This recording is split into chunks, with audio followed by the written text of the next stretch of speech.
There we go. Okay. This is JC Rock and Metal Reviews. My name is John, and I have Brian from AYBL Maine. We're doing another one of our lists. I think this is our fourth band we're doing, right? So Yeah. pretty cool. Today we're doing Ozzy Osbourne. So we're tackling something from the heavy metal world. And so let's just jump right into it. So I'll start, I guess, today. Yeah, you can start today. Yeah. Okay, thanks. So my number one is Lightning Strikes, and this is from The Ultimate Sin. And this one had Jakey Lee on guitar, came out in 1986. This is an album that I guess they were kind of wanted to go into that like glam metal. If you've ever seen pictures of Ozzy Osbourne back from 1986, had like the really big hair, the really big like perm. And they were going for that glam, and this is a good album. It does have that glam sound, but I chose Lightning Strikes, and I think this is going to be the only one from this album. It is more of like a heavier classic metal. It has a really incredible, memorable riff, and that was really the one reason I chose it.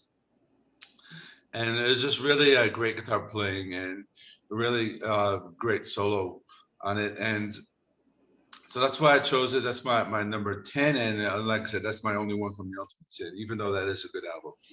Yeah. I had that. Yeah, I had Ultimate Sin. And back then, it's funny. It's like it probably was one of my favorite Ozzy albums at the time. Yeah. I can remember the cover. Yeah. He's kind of dressed even in a glam fashion. I think it's like tight leather pants or something on the cover. I can't remember. The cover is pretty weird. It's a painting, and I have to look it up. I'm not sure if it was done by like Boris Vallejo. He did all those like fantasy paintings, like the Manowar paintings.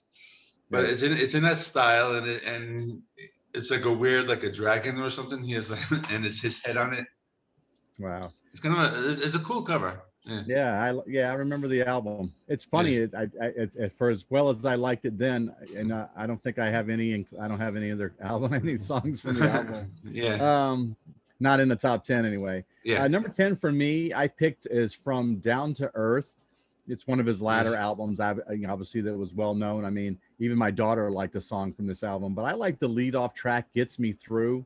He kind of talks about, it's like kind of a message to his fans about how he's not that persona that he is on stage, that he's a different person than the Iron Man and things like that. I thought this particular lineup, I mean, the combination of Zakk Wylde and Rob Trujillo is just fantastic on that. I mean, this is, Rob's just a great bass. He's just a great bass player. And it added so much heaviness to this track that wasn't on like some of those previous 90s Ozzy albums that I thought was really important. Yeah. Also, I really kind of thought it was different that the producer added some keyboard texture to this track too. Yeah. So it's like in the second, maybe in the second stanza before you start to hear it, but it comes in and it's kind of nice. So, and it's funny. It's like, I went into this album not thinking I was gonna like anything of it because I heard Dreamer, and Dreamer really didn't do anything for me. But yeah, the lead off track's fantastic. So I put it number 10. Yeah, that's a great album. I think I don't have any from this album making the cut, but really, I actually just found out recently Robert Trujillo from Metallica. He was on this like right before joining Metallica. It's something that I found out recently, and yeah, it is a heavy song, and I do like that lyrical topic is going to be something that he addresses a little later on in one of my picks. But before I get to that, my number 9 is this is going to be kind of a deeper cut, Thunder Underground. And this is from 1995's Osmosis. Zakk Wylde was in the band again, and actually Geezer Butler from Black Sabbath, he played bass in this. This is a really good album. It came out in the mid-90s, and a lot of bands were going the like alternative metal or just grunge route. But no, Ozzy, he just stuck to just straightforward metal. I think he did go into kind of like a groove metal path with this. It does have a little bit of a Pantera feel. It's a really heavy, it's probably like one of his like heaviest riffs. I think probably that was the reason why I picked it. It's just, the first thing you hear, you put it on, just hear that like really heavy, thick guitar. That's probably what I liked about it. Just brings in like different elements of maybe like a little bit of like thrash metal, the groove metal, Yeah. brings back a little bit of the doom metal, and just for the sheer like heaviness of this one is probably why I picked it and had it in my top 10. Good. So that's it from my Osmosis album. All right.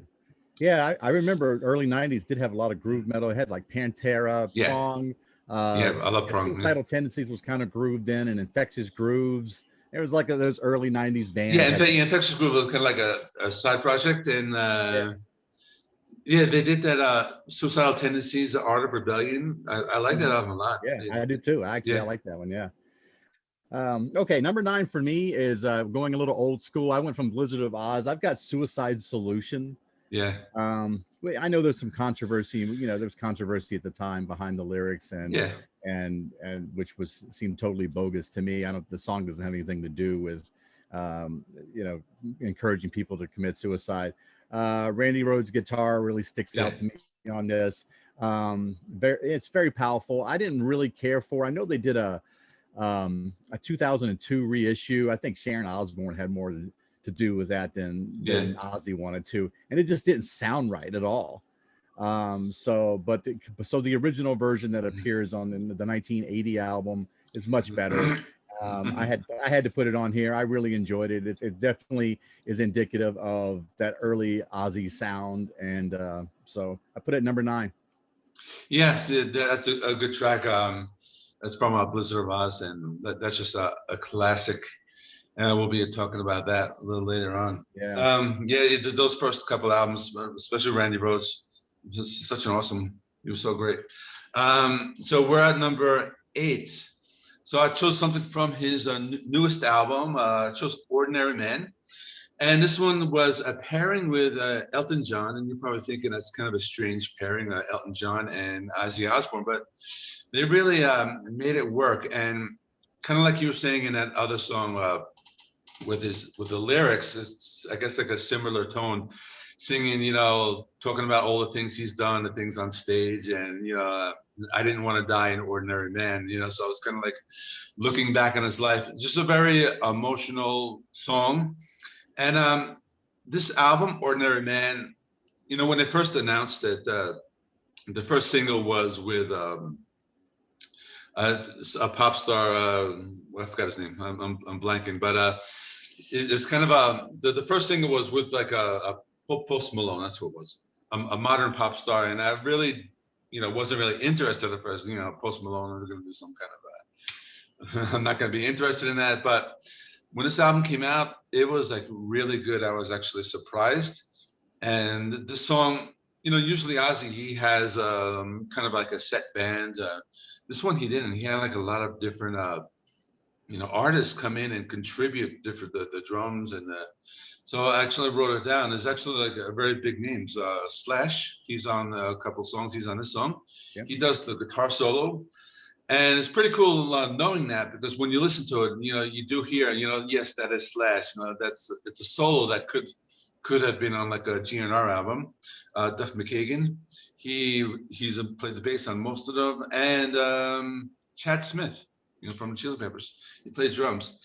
So Ozzy did have a lot of you know, big names, and this is just a great song and a really good album. So I don't know if you've heard this one. Yeah, I did. Something didn't stick out to me anyway. It didn't grab me.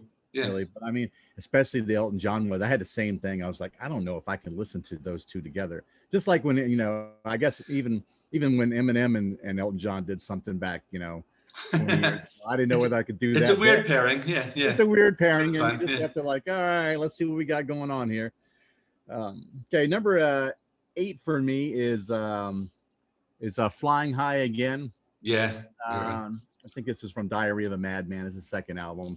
And it's supposed to be about, I mean, this debate about whether it's about cannibal use or not. I really like the intro. The intro is really so cool that when they're coming in, he's got this, oh no, here we go now. I mean, this kind of gets you kind of hyped up for the song in general. And I'm not a Randy Rhoads expert, but from the albums that I listened to, this felt like his best guitar solo.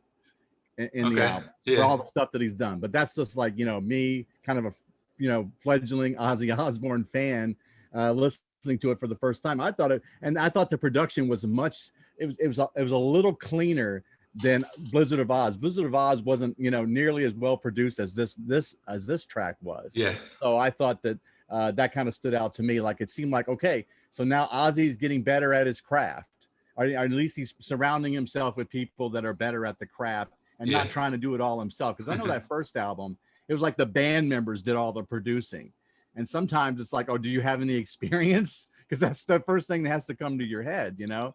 And so I thought this one was a little cleaner production wise, and I like the song. I mean, this is a song you can kind of jam out to a little bit. So Yeah, that's another real.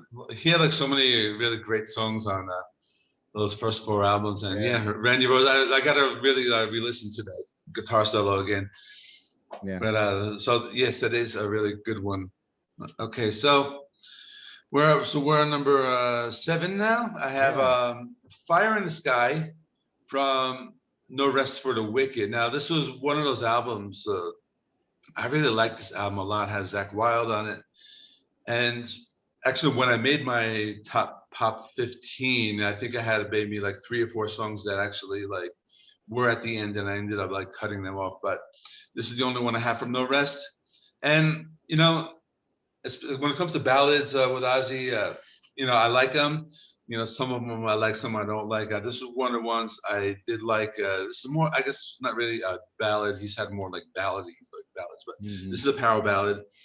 You know, it does have that kind of like big like orchestral sound in the beginning, but it does have some, you know, some clean parts, and it has some like heavier parts, and really great kind of like lead guitar playing, really great solo.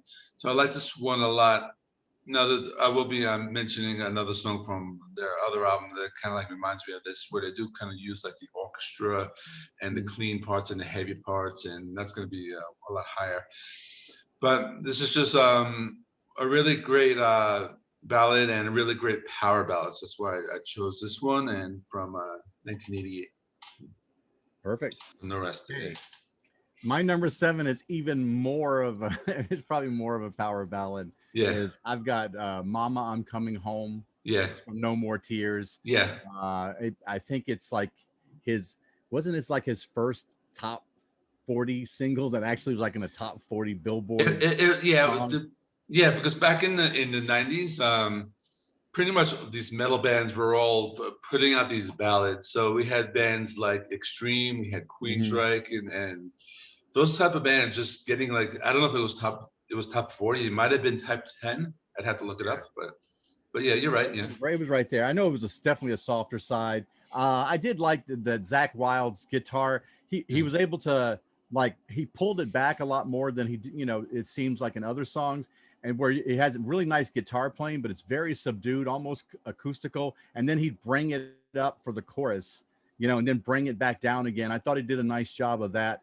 And then again, the level of production just seemed to go way up, especially that 90s album there, the No More Tears, just seemed to be so well produced. It seemed like they're starting to throw a lot more stuff into it, a lot more production stuff into it, a lot more set people in there that come in and add something to their songs. So I put Mama, I'm Coming Home here. That's I know it's a ballad. No, I mean, I like it. It's just one of his like kind of softer ballads, but yeah. So that is a very good song. Yeah, like I said, No More Tears. It's one of those albums that, you know, there are like some like really greats, and there is like one song from that I do have high up. So I'll talk about that later. So I'm on number 6 now. Yes. My number 6 is Perry Mason. This is from Osmosis again, 1995. Zakk Wylde, and this is just one of those songs where they use like the intro, the like orchestral intro. Then it has like these really like heavy guitar parts, then like the clean parts. I don't want to call it like a power ballad, but it is kind of in that style where they do have like really like some really heavy riffs. Some like the orchestral parts, some like clean parts, and this is just one of those songs. I think it was one of the lead singles, and it's kind of like one of their like longer songs, so it's maybe Yeah. like about 6 or 7 minutes. And this one I like a lot. So this one, it's just like one of my favorites from this Osmosis album. Like this Nice. was a really good album. Again, like I said before, mid 90s. They did stick to the heavy metal, and it was a really good Yeah. one. Yeah, I like that song. I'll get to Yeah. it here in a little bit. So I did like that song a lot. Yeah. Okay, we're at 6, right? Number 6 for me is Fire in the Sky. I thought Nice. it was vastly underrated. Yeah. I really don't think it got the kind of love that I thought it really should have. I mean, I like, again, it's Zach on the guitar again. So you start to get into this debate about, of all the guitarists that kind of went along with Ozzy, which one do you think is the best? But I think probably for total volume of work, it's going to be Zach. Yeah. You can get into debate whether Randy was the better guitarist or not, but Zach definitely added, was on more albums, has a larger volume of work. So I see our connections getting a little unstable there. Yeah, I see that. They also started using on Fire in the Sky. Yeah, on Fire in the Sky, it didn't feel like some of the instruments were a little double tracked, because it had a little bit of a little bit of echoing effect. Yeah, where it feels like guitars were playing together, but they didn't show. There wasn't any additional guitarists listed on the personnel, so I'm thinking that's what they must have did. But it sounded great. That's why I like the song. Yeah, no, they did go for more of like a bigger like that like orchestral sound. Yeah, and it is something that I think they took that idea and they used it a lot more on the next album, No More Tears. right. Yeah, but yeah, I'm glad. And like I said, in 1988, I think that was kind of like before the power ballads were really that big. It wasn't like until like the early 90s where like all the power ballads were like on the radio. So it was it didn't really get the attention back then, but yeah, great songs. Okay, so we're at number 5. I have I have Diary of a Madman, 1981, from the title track, Randy Rhoads. And I really love the classical guitar. Randy Rhoads, he was like a classically trained guitarist, and he shows it off.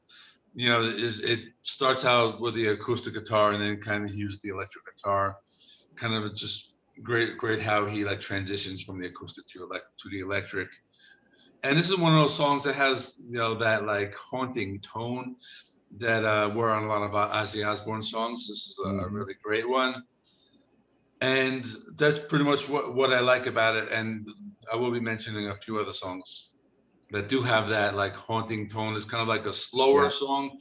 It's not really a power ballad. It's just more like a slower, like almost like a classically or neoclassical song. And I like it a lot. Again, with Randy Rhoads, and really awesome guitar work. So nice. That's for my number 5. Yeah.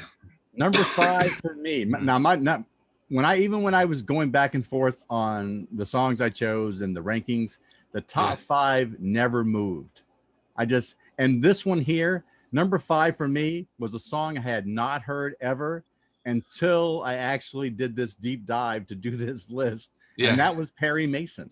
Cool. Yeah. I thought it was it had such a pristine production feel. For one thing. It was so good. It's got these nice howling guitars, and it's got, like you said, it had the basses from Black Sabbath. So you could tell you could even tell that was a different sounding bass, and rhythm to the song than traditionally was done. I mean, I know that Geezer was on like the Heaven and Hell albums and stuff like that, right? I mean, so I thought it brought a nice little heavier weight to it. So that, I think adding him as the bassist still gave it that heavy metal feel, even though it wasn't a traditional heavy metal sounding song. It still gave it that feel. Yeah, definitely. Yeah. Okay, cool. And yes, that is definitely a good one. Okay, so we're at number 4. Wow. Okay, so I have my next couple ones are going to be kind of like deep cuts. I have a Center of Eternity from the Bark at the Moon album. It came out in 1983, and this one had Jake E. Lee. He was on I believe, one or two albums. You know, he right after Randy Rhoads. Hmm. Really great song. It starts out with like the bells and like the church choir. I really like how that kind of builds, kind of like sets like the whole atmosphere of the song. But it's just a straightforward, heavy song. Like right after that, it's fast paced. It has like this that classic like very fast rhythm and really the heavy riffs. And it's just one of those songs. I guess it's like an underrated song, or I call it like a deep cut from Ozzy Right. Osbourne. Bark at the Moon. That was another one of those good albums, but it kind of gets like sandwiched in between of a lot of like great albums. So it might not get a lot of. Sometimes it doesn't get the attention it deserves. But I actually have a couple tracks from Bark at the Moon, and this is just one of my deep cuts and just one of those songs I always like go back to. I really like it a lot. Nice. Good. Okay, I kind of with number 4, I kind of went back. Probably this is their longest song. Is No More Tears. Nice. From it's just a self-titled track. I mean, Yeah. it's the title track from that album. I thought it was very interesting. The use of a lot of keyboards Yeah. really in the track. I read it that it was really kind of started as a jam session. You know, it was just one of those things where they were kind of in the studio, Yeah. and and then they're just starting to Zach Wild, and then they just start adding parts. Guys just start adding parts to it, including the keyboard parts, which were played by the producer again. Just started Yeah. adding into it and stuff. I remember this track being released in the '90s, and I kind of was dismissive of it. But when I went back and did this deep dive, I actually kind of like the song a lot. I mean, it doesn't follow any of the traditional uh, styles or formats that an Ozzy Osbourne song would have.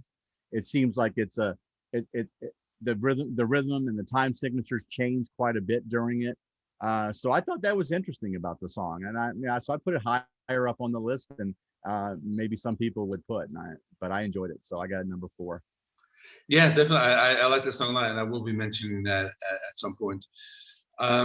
Yeah, like you said, everything with it was a kind of a different type of song, and I think maybe like Perry Mason might have a little like a similar style in that one. That's why those are two great songs. So I'll actually talk about that a little later. Okay. My number 3 is another deep cut. You might not even know the song. It's called Spiders. It's from Bark at the Moon, and Yeah. I don't know if you know this because at first I was looking for the song, and at first I didn't find it when I looked at the album. But I realized that back in '83 they had two different versions of the album. They had a European version and I guess a North American version. And the song "Spiders" was on the European version. But it's something it's just one of the songs I've found. It's like appeared on different like playlists every now and then, and I really like it. It just has that the same thing I was saying with like "Diary of a Madman." Kind of like they do have that like kind of like that haunting tone, but it has a really great like a thick bass sound. It's a little slower. It gets a little doomier at times. Kind of sometimes they bring back that like Black Sabbath riff, here and there in the riffs. Let's have some clean guitars. And lyrically, they're talking about spiders, so it's kind of like one of those. A lot of like heavy metal songs like to address different fears. That Right. Iron Maiden has fear of the dark, and almost reminded me a little bit of like Enter Sandman, like the lyrical tone. But talking about fear of spiders, I thought that's pretty cool, and it's an underrated song and just one that I really like a lot. So Good. yeah. All right. So for me, for number 3 for me is I'm gonna take it's a song from Blizzard of Oz, but Yeah. I'm gonna say I prefer the Randy Rhoads tribute version better, the live version of it better, and that's Mr. Crowley.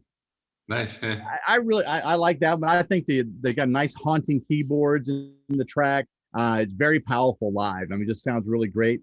Randy Rhoads guitar. I mean, obviously it's a whole tribute to him, so it's just fantastic. I mean, the subject matter is very interesting too. So of course you're always just like you were talking about with Spiders. It's like it seems like there was that you want to perpetuate the darker the imagery or Yeah. subject matter in your songs was like the heavy metal thing to do back in the Yeah. 80s. So picking Aleister Crowley, who was Yeah. this occultist slash, I think, Satanist or Yeah. at least he believed the Satanic Church anyway. This kind of added to that, that aura that Ozzy would have, because then the stuff he does on stage, that just adds more weight to that, and the crowd into it and go crazy and stuff. But the live version is, in my opinion, is so much better than the one on the actual studio album. So I picked the live version of Mr. Crowley. Okay, nice. Yeah, I will be mentioning that in the few more up. But that is actually, I have to go back and listen to that live version. I when I was doing this list, I listened to the studio version, and I always liked it. I've always just loved it. But I'll talk about that in a minute. But before that, my number 2 is "No More Tears," from '91. We talked about that a lot. Just like everything you said, Zach Wilde, really amazing guitar riff. It just that whole like production value that took it up to another notch, and just that whole like orchestration, and has the bass. It's one of those songs that really kind of like start with like the whole like bass riff, and that kind of like carries through the whole song. And there was a couple. I made some notes, and actually like during the breakdown, I almost heard like almost reminded me a little of like the Beatles, like something from like the Sgt. Pepper. If you kind of go back and listen to that song, I'm like, yeah, it kind of sounds a little bit like that. And yeah, everything, like I said, everything you said before, it's just such a great song with just like many different like parts where it just again, one of those songs almost like Master of Puppets, where it just like starts out really heavy and then kind of gets like slow, kind of takes you to a different place, and it's in the middle half, then it gets heavy again. Again, it's like it's a long song. It's like 7 or 8 minutes. Yeah, easily. Okay. Cool. We're on your number 2 now, right? Yeah. Yeah, I'm on my number 2, and I picked this is probably my only track I picked off here too, was from Bark of the Moon. It's the title track. I thought it was trashier than any other Ozzy, because even the intro right in the beginning, like that, just goes right into this thrashy metal sound, and Jakey Lee's like the guitarist here. I like the speed of the song. I like the guitar work in the song. They add like a little bit of laughter, like intermittently through the song, and howling at the end of the song. I think it adds all this nice texture. And they even in this, if you listen closely, I think it starts in the second stanza. It's a little bit of keyboard work that's going on in there that kind of just adds to it. But it was different, and to me anyway, it was different than any of the other stuff that he had done on my list. It was a lot faster. Just felt a little bit more up tempo than a traditional Ozzy song. So yeah, that's definitely a great one. Really on those like first couple albums, he had like so many like really like good, straightforward heavy metal songs. So that was a really good one. Okay, so my number 1, and you know it already, I just said it, Mr. Crowley. It just, like I said, Randy Rhoads, that like neoclassical playing, with like, they start with like an organ, and I think he doubles it with a guitar, I believe, and it's just so infectious. It just kind of brings you into the song, and once the main heavy riff kicks, it just really love that. And like you said, the lead guitar playing is like really great. And so some of like the guitar solo, I think it's like one of those like really like iconic solos. And back then, this came out in 1980. It was like right before all like those like heavy metal like shredders. Van Halen was out already, and this was a really an iconic guitar solo, like really fast, and just this was like one of the songs that kind of like brought on like the birth of all those like shredders, like all those like guitar players, those like heavy metal gods. And yeah, Randy Rhoads definitely was one of them. So that's why I do have my number 1, Mr. Crowley. It's a good number 1. I can't argue that. And then we did have a couple songs. I know we always like pick the same ones. And so we just had them in different order. I mean, we did have quite a few the same. We just had them in different order for sure. Yeah. My number 1, I know it seems like a cliche thing, but I have Crazy Train, which is still on Blizzard of Oz. It seems like it dominated my list, but for some reason, I mean, I guess that's the debut album, and that's the original song. Yeah, that's an awesome song, and probably like what would have like just made the cut for me. But yeah, I mean, yeah, it's a great guitar riff. I think Randy Rhoads said all he did was he wanted to demonstrate that he could take a Steve Miller song, I think it's Swing Town, right, He said, I can just speed this up and listen to what it sounds like, you know. And That's cool. that's what yeah, I thought that was really cool about it, you know. And it's like it's the most memorable track. I mean, you will know Crazy Train the moment that you hear that I mean, Yeah. immediately you're gonna know that that's what's coming on the Yeah, radio. that, It's such an iconic song. It's still my favorite song after all these years. You know, I mean, it's been how many years now? 41 years since I've listened. You know, when I yeah, first had it on 1980. Yeah. cassette. Yeah, I mean, so it still stands in my mind as his best track. I really enjoyed it. So Yeah, so that's this is like probably his like signature, you know, like just asking a random music fan, you know, about any Ozzy Osbourne song. That would probably be the one that does stand out of his entire catalog.